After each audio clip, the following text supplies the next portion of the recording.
Welcome to Not Milk Never Milk. Subscribe if you're lactose intolerant. You start by getting into jiggle mode so you can move widgets. Long press an empty spot or an app icon until the icons wobble.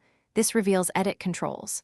Once done, tap the plus to add a widget from the gallery or grab an existing widget by pressing and holding until it lifts.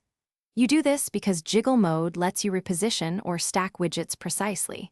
Make sure to keep holding gently while you move to avoid unintentionally opening the app. You now reposition and optionally stack widgets for optimal layout. Tap and hold a widget, then drag it to the desired spot on the home screen or swipe to another page. Release to drop. If a widget has size options, choose small, medium, or large before placement to fit the grid. To create a stack, drag one widget directly onto another of the same size. This combines them so you can swipe through apps. Make sure to preview spacing so icons remain accessible. Finish by saving your changes and checking behavior. Tap Done or press the home/blank area to exit jiggle mode so your layout locks in. If a widget won't move, reboot the iPhone first. That clears temporary touch or display glitches.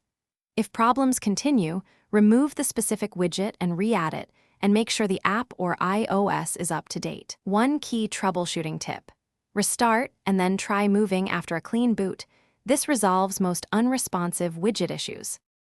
Thanks for watching. If this was helpful, leave a like and consider subscribing. See you next time.